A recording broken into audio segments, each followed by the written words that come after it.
You speak on your channel about discipline in the UK and the Western world falling. How have you seen that manifesting, and what will it lead to? Just weakness in leadership.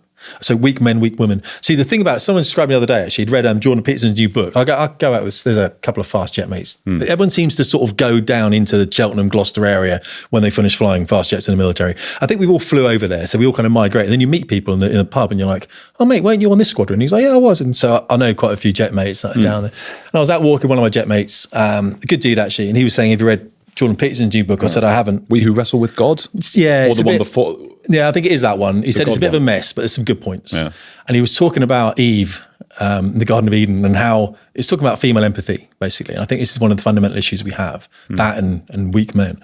So with the serpent, Eve goes to the serpent, have an apple, I'll have the apple. And so she feels she can control the serpent. And so she takes a bite of the apple. Now that's her weakness. That was what she did wrong, was she felt she could control the snake. And then Adam comes along, as opposed to saying, no, Eve, we don't do this. We don't mess around with no snakes. You know what I mean? We're not going to eat that apple. He went, I'll have a bit as well then. You know what I mean? So he didn't shut her down at all. So both of us, sin, eternal sin, both of us have failed there. And I think this is what we're seeing when we get to senior levels of leadership within, especially the public sector, is people are just happy to go along with it.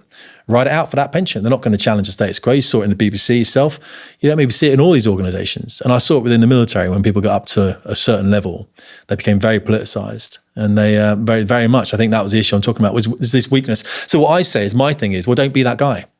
Don't be that guy. I was down just started motorcycling. I was down at a biker cafe trying to get into the scene, and a biker saw me, came over, sat down on me, massive dude.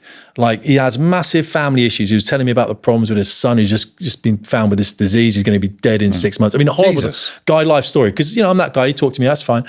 But this guy was massive. And I said, he's still lifting? He was like, yeah, every day.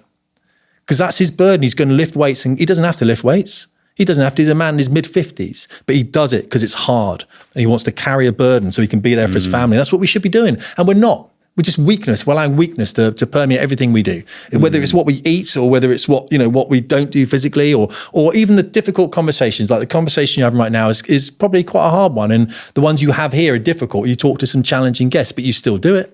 Yeah, I feel like we've gotten masculinity so confused because firstly, Jordan Peterson came on the scene. I think whatever you might think of his politics, some people agree and don't agree, the way he was with boys and men was unbelievable. Yeah, like very this fresh new energy into, hey, you can be a man, but pull up your socks and don't expect women to just go for you. You've got to make yourself, opposite of Andrew Tate, I think. Yes. But they just completely demonized him. He was kicked out. So then what do we have with men? So we either have, oh, you're a white man, you're horrible, or we seem to have this complete opposite, which is, why don't men cry more? You should be crying. Now, some men might want to cry, but I think we're trying to sort of get a feminine answer to men.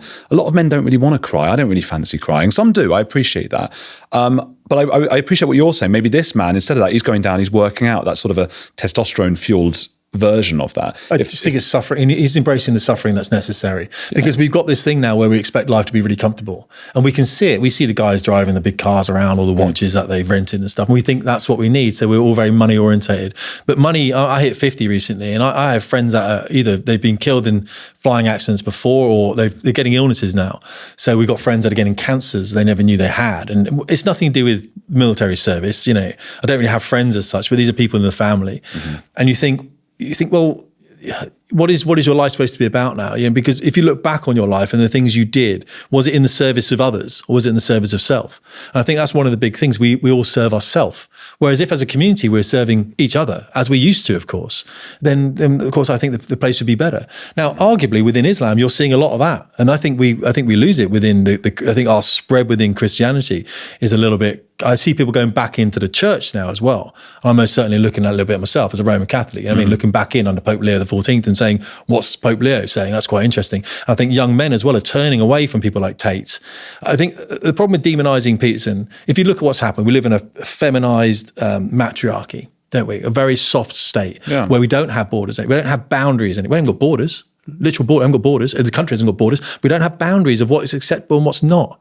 I come here on the train or whatever, I've got a guy playing music on his mobile phone. Everyone can listen to it. It's like, what's that about, mate? I sat right next to that dude, looked at his phone. Did you? What are you doing, mate? He's like, He's like, "What? I don't think his English was very good." Fair enough, you know what I mean? Yeah. But I'm right next to him. I'm like, "What is it, mate? What is it?" And of course, he's a bit shielding. Did you say that? Yeah, of course I did. Yeah. What's he going to do? I'm 220 pounds and I'm angry most of the time. Yeah. I'm going to sit next to the dude and go, "Mate, this is not acceptable." Because there's a young woman with her kids over there, and you can see like she's it's not, I don't know, not embarrassed about it, but she's felt threatened by it. I mean, you know, it's not right. It's not right. We haven't got standards, and we used to have standards. So we used to have like the matron, didn't we? And we used to have the woman in the street that everyone knew she was the person that was telling you to keep your front lawn kept or whatever. You know what I mean? It was that kind of society, and we've lost it now. I mean, I live in the countryside. It's still there. I mean, you know, it is. I'll go and do someone's hedgerow for them if they haven't done it, because maybe they can't do it. Maybe they're having a bad time. It's like this. There's this constant battle, I feel, between the individual and the community, or the communal. Sure. And what is good for the individual is not necessarily always what's good for the community, and what's good for the community. So it's just about, I think it's that getting it just right, and it's really hard to do.